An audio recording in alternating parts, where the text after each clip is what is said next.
Welcome class 11. In today's video we are going to discuss about the misstatement in a prospectus, which is our last topic of this chapter. Guys, in our previous video we had discussed about the prospectus and their types. In there we had discussed the average prospectus, self prospectus, red herring prospectus, letter of offer and offer letter. In today's video we are going to discuss about the misleading in a prospectus or misstatement in a prospectus. As we know, the prospectus is kind of the invitation to the public from the company. prospectus क्या होता है? एक तरह का invitation है public को. किसकी तरफ से? By the company. कंपनी के द्वारा ये इन्विटेशन दिया जाता है. Because when the investor read the prospectus, then the investors decide they have to invest into company और नॉट. वो डिसाइड करते हैं उनको कंपनी में इन्वेस्ट करना है या नहीं. So when the company want to collect the fund from the public, so before issuing their debentures, shares, means whatever the security is there, so उनको इशू करने के पहले कंपनी क्या करेगी? प्रॉस्पेक्टस क्या करती है? इशू करती है. क्या करती है? प्रॉस्पेक्टस इशू करती है पब्लिक में. अब उस प्रॉस्पेक्टस के बेस पे देन इन्वेस्टर्स क्या करते हैं? उस प्रॉस्पेक्टस के बेस पे क्या करते हैं? अपना डिसीजन लेते हैं. दे हैव टू इन्वेस्ट और not in a public. Okay, so as the investors make their decision to invest based on the information given in the prospectus, means whatever the information given in the prospectus about the securities of the company, so उसके base पे investors क्या करते हैं? Decide करते हैं they have to invest और not in a company. Okay, so for that the company have to, इसके लिए क्या करना पड़ता है कि कंपनी को क्या करना पड़ता है? The company have to take care. Company को क्या करना पड़ेगा? केयर, ध्यान रखना पड़ेगा. Okay, they have to be very cautious in what in to be taken to ensure all information. मतलब कि उनको क्या करना है?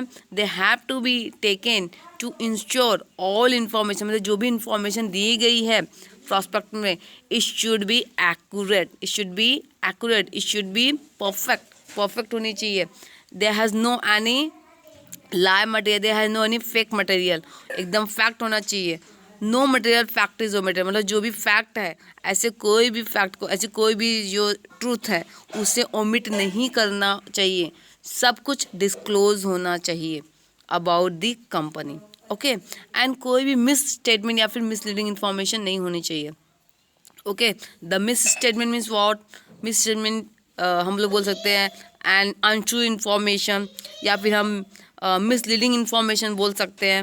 ओके, या फिर कोई फेक इन्फॉर्मेशन बोल सकते हैं, या फिर नो मटेरियल फैक्ट, जो भी मटेरियल फैक्ट है उसको ओमिट कर दिया गया है. ओके, तो मटेरियल फैक्ट इज ओमिटेड, ये भी क्या हो गया? एक तरह का अनट्रू हो गया. सो what is the untrue statement or misstatement? Okay, the untrue statement or misstatement means the statement is misleading in form or content, or where any inclusion of a statement or its omission is likely to mislead the reader. misstatement means क्या होता है कि किसी को mislead करना, कोई झूठी या फिर गलत इन्फॉर्मेशन देना अबाउट द कंपनी, या फिर कोई ऐसा फैक्ट, ऐसी सच्चाई कंपनी की, इसको छुपा लेना, उसको डिस्क्लोज नहीं करना उस डॉक्यूमेंट में, जिससे क्या होगा कि जो इन्वेस्टर्स होंगे वो उस डिसीजन, उस इंफॉर्मेशन के ऊपर बिलीव करके कंपनी में इन्वेस्ट कर देंगे. सो इससे क्या होगा कि company will be liable for the penalty. Company इससे लायबल हो जाएगी पेनल्टी के लिए. इसके लिए भी बहुत सारी लायबिलिटीज़ होंगी कंपनी के लिए, वो हम आगे पढ़ेंगे. बट अभी के लिए इतना सोचो कि मिस स्टेटमेंट होता क्या है. मिस स्टेटमेंट इतना, बस इतना ही है कि ये एक अनट्रू होता है. Means it mislead the reader. जो लीडर होता है, मतलब जो पढ़ रहा है उसे, जो भी उस प्रॉस्पेक्टस को, जो भी वो डॉक्यूमेंट है, इन्फॉर्मेशन उसको रीड कर रहा है, उसे मिसलीड करना, that is the misleading. Okay, so untrue statement और mis statement means the statement is misleading in form और कंटेंट. मतलब जो भी स्टेटमेंट, जो भी इन्फॉर्मेशन दी गई वो क्या है? मिसलीडिंग कर रही है.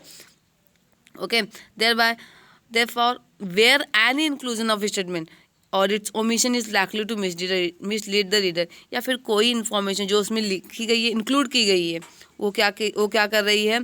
रीडर को मिसलीड कर रही है. या फिर कोई ऐसा स्टेटमेंट जो ओमिट कर दिया गया है, कोई ऐसी बात जिससे रीडर के डिसीजन पे अफेक्ट पड़ेगा, तो उस स्टेटमेंट को ओमिट कर देना, निकाल देना. सो ये भी क्या होगा? एक तरह का मिस स्टेटमेंट ही होगा. So if an investor has bought share of a company based on a prospectus which had misleading information or suppressed material information, then he can take action against the company. Yes, अगर कोई investor company के shares purchase करता है जो भी prospectus में information दी गई है उसके बेस पे, अगर कोई भी इन्वेस्टर प्रॉस्पेक्टस को रीड करने के बाद और वो इन्फॉर्मेशन अगर मिसलीडिंग है, वैसी मिसलीडिंग इन्फॉर्मेशन या फिर सप्रेस्ड इन्फॉर्मेशन या फिर कोई ओमिटेड इन्फॉर्मेशन के बेस पे वो अगर डिसीजन लेता है, कंपनी के शेयर्स सिक्योरिटीज परचेस करता है, so the person the investors is liable to take action against the company. If there is any untrue or misstatement in a prospectus, the company and the person responsible for issuing such prospectus will have to face following liability. अगर कोई भी company, ये कोई भी company या फिर कोई भी पर्सन अगर रिस्पॉन्सिबल है किस चीज़ के लिए कि उसने प्रॉस्पेक्टस में अनट्रू या फिर मिस स्टेटमेंट दिया है, ओके, तो ऐसे प्रॉस्पेक्टस ऐसे प्रॉस्पेक्टस को वो इशू करता है पब्लिक में, तो ऐसे प्रॉस्पेक्टस को इशू करने के लिए, ऐसे इन्फॉर्मेशन देने के लिए वो पर्सन क्या होगा, लाइबल होगा. किसके लिए लाइबल होगा, वो लाइबल होगा फॉर द पेनाल्टी और फॉर द इम्प्रिजनमेंट. मतलब दोनों चीज़ें हो सकती हैं, या तो पेनाल्टी भी हो सकती है और फाइन भी भरने पड़ सकते हैं एंड इम्प्रिजनमेंट भी हो सकते हैं. जैसे कि हम बात करें liability in case of the misstatement, there has the two liabilities are there. The first one is the civil liability and second one is the criminal liability. The first, pay compensation for loss suffered by investors, and second criminal liability is that the company or its official will be fined or imprisoned or both. Okay, civil liabilities की क्या होगी कि the person जो भी investors है वो उससे क्या करना पड़ेगा, compensation देना पड़ेगा. मतलब कंपनी को क्या करना पड़ेगा, जो इन्वेस्टर्स है उसे कंपनसेशन देना पड़ेगा. मीन्स इन्वेस्टर ने कंपनी के फेक प्रॉस्पेक्टस को रीड करके डिसीजन लिया, उसके जो भी फेक स्टेटमेंट था, मिस स्टेटमेंट था, उसको पढ़ के उसे रीड करके उसने अपना डिसीजन लिया कंपनी में इन्वेस्ट करने का. तो इससे क्या हो गया, उसे लॉस हुआ, उसका डैमेज हुआ. तो उस डैमेज को कंपनसेट करने के लिए, उस डैमेज को रिकवर करने के लिए ये सिविल लायबिलिटी बनती है कंपनी की. वो क्या करे, इन्वेस्टर्स को कंपनसेशन पेड करे for loss suffered by the investor. मतलब उसने जो लॉस सफर्ड किया इन्वेस्टर ने, उसको कंपनी क्या करेगी, कंपनसेट करेगी. अब वो किसी कंपनी ने किया है, वो मिस स्टेटमेंट मिसलीडिंग इन्फॉर्मेशन दिया है या किसी पर्सन ने दिया है, ये उस पर डिपेंड करता है.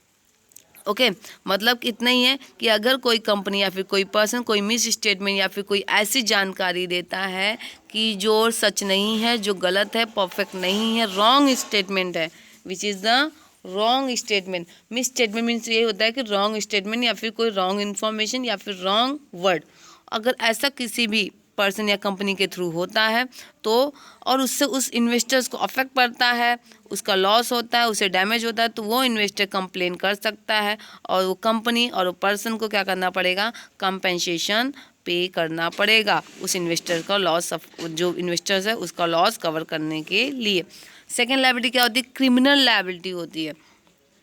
क्रिमिनल लायबिलिटी में क्या होगा, जो भी कंपनी, जो भी ऑफिसर्स हैं, जो भी पर्सन है, अगर वो लायबल है फॉर दिस लायबिलिटी, इस क्रिमिनल लायबिलिटी के लिए अगर लायबल होगा, उन्होंने कोई मिस स्टेटमेंट दी है या फिर मिसलीडिंग किया, कोई रॉन्ग इन्फॉर्मेशन प्रोवाइड की है, सो दे विल बी फाइन. वो फाइन होंगे, फाइन भी देना पड़ेगा, मीन्स कंपनसेशन के साथ साथ फाइन भी देना पड़ेगा और इम्प्रिजन्ड होएगा. इम्प्रिजन मीन्स उनको सजा हो सकती है, जेल हो सकती है, दोनों चीज़ें हो सकती हैं. Okay, so guys, today's our topic is the misstatement in a prospectus. I think you will get understand well. Guys, ये हमारा लास्ट टॉपिक था इस चैप्टर का.